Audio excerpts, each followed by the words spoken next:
We, on the Beryl and Peach, I think, believe that Jesus Christ is the true king. Yes. However, we also believe that under him there is a king of our country, whose name is Charles. Charles III. Charles III became king on the death of his mother. He hasn't been crowned yet. No. And that's due to happen on the 6th of May, 2023. And I believe there's a holiday being called. So I understand. Yeah. Time of great celebration, I hope. What do you think it's going to look like, just in terms of that day of the coronation? There was talk, and the king himself has intimated, that he wants a simpler affair as a coronation. What do you think that's going to look like?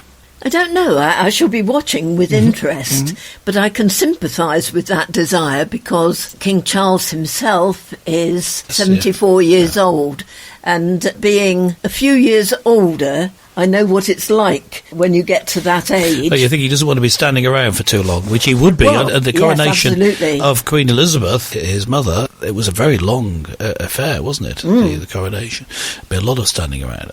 I think it would be boring to people. I'm going to say people's attention spans are shorter these days. Well, I think people will be wanting something perhaps slightly more modern. Yes. And maybe, maybe some modern music might be good at some point. I dread to think what that might be. By modern, I mean more recent. I mean, it could be in the same style, but something composed more than a few hundred years ago. I'm not a lover of poetry. I'm not a lover of anthems, whether they be modern or ancient. No, me neither, actually. I don't know whether making it a bit simpler, I guess that's right, but you want to keep a lot of the traditions. And what we're looking at, of course, is keeping it Christian. Yes. I mean, it is meant to be a Christian service. It's a dedication to serve as the king. But under Christ, it's made explicit in the coronation, isn't it? Or has been in the past. So, yeah, we're looking forward to that, and now looking forward to the rest of his reign. Well, now, it's great. I mean, we on Beryl and Pete were strong supporters of the monarchy in Britain, and it's constitutional monarchy that we have. So not a direct democracy, a constitutional monarchy. But what do you think we have to look forward to, Beryl, in his reign as king? I mean, what strengths do you think he brings to the role of monarch? I think he does bring some stability, because if he were a youngster, I think we like to test a new monarch in the role, don't we? We see what his bringing up has been like. And he's being somewhat older, he has learned from youthful mistakes, shall we say. And I think we all do. I think all of us, when we are young, we think we're the top of the world, and we pretty soon get abused of that idea by our contemporaries, that we are not as big or celebrated as we think we are. Some of the pomp and arrogance gets knocked out of us. We learn pretty soon that there are some traits that we need to major on and some that we need to lose. Yeah. So I think the advantage of being quite a bit older will stand him in good stead. I think, too, the fact that he's had a lot of exercise when he was younger has stood him fit and able to carry out his tasks. His mother didn't have the advantage of being able to do a lot of running and jumping like youngsters do nowadays. No, well, she became queen at a very young age. And she had to maintain a modicum of dignity, so she didn't have that same opportunity. Yeah. But that's another one. I think, too, the fact that he is married now to somebody who he clearly holds in high esteem.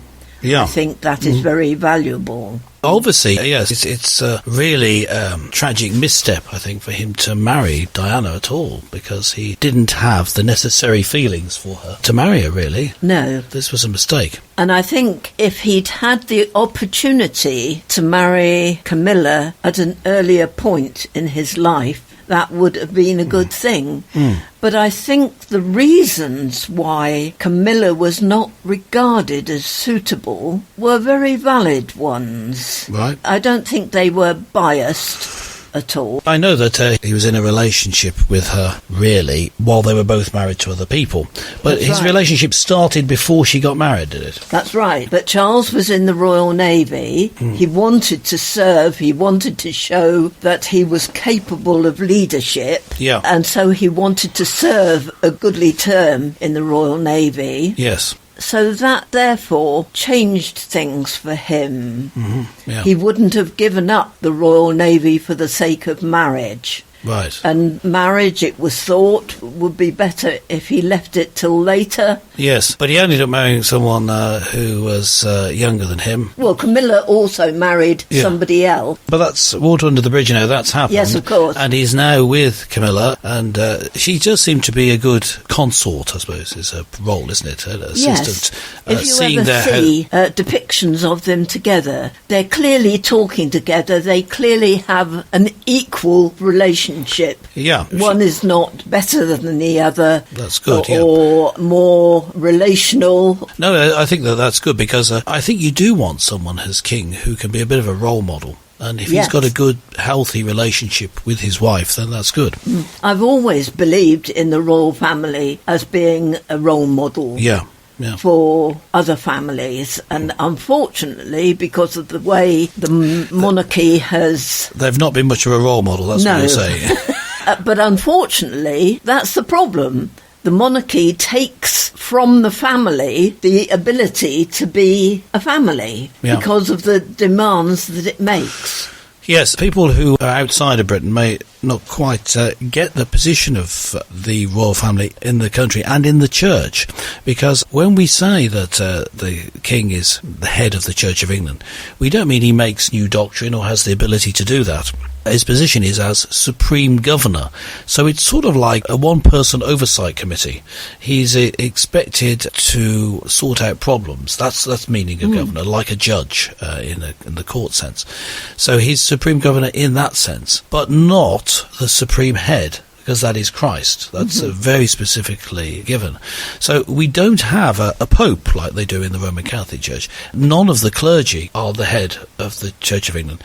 And the king, who is the head, is not the supreme head. It is seen as being Christ through the clergy. So the king has a governor role. It's not like the king is somehow special. It's a particular role within the Church of England. What he's head of is the country as a whole. So it's an interesting dynamic there.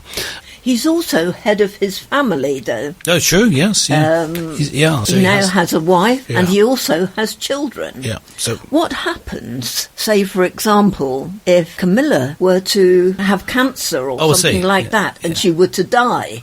Yeah. Would he be able to continue as monarch? Which comes first? Oh, I see. As a role? Yeah, which goes first to him as a role would be interesting, wouldn't it? Be interesting. Well, be interesting, but we hope she doesn't die. But you just yes, of course, just putting forward an imaginary situation to see where his loyalties lie. Yeah, I think he does need to have a loyalty to family. I would say that does come first. So that's an interesting point. He also has difficulties with his younger child, who is considered that he might throw a spanner in the works of the monarchy. Yes, by writing a memoir, which is to be published within the next few 6 months. Yes, so just look at the positives, though, of what Charles brings to the monarchy. Generally, we're pleased that he's king. He's looking good so far. Yes, it was considered that he might turn away from the role, abdicate his position, and allow William to become king, and that might well happen in the future. Or should he remain king until he dies? Well, I suppose it would depend on how he is going forward. I mean, the Queen, his mother, was still very much compos mentis right until the end, so there was no reason for her to drop out.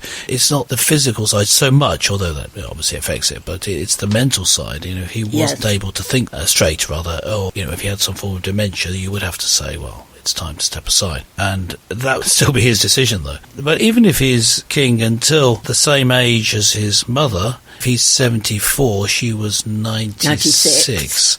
So that's 22 years. Yes. That would mean that William would take over at a younger age than he is taking it on. Yes. So even if he is king for that amount of time, still William will be younger when he takes on. So just think about it. It would be good for William if he didn't have to take over soon. I mean, he's just taking on this new role as the Prince of Wales. You still have some freedom then. Yes. So as the monarch, you curtail your freedom even to speak out if you're going to do the job well, which is what King Charles has done. So generally, we're looking forward to the reign, the new Carolean era of the monarchy in Britain.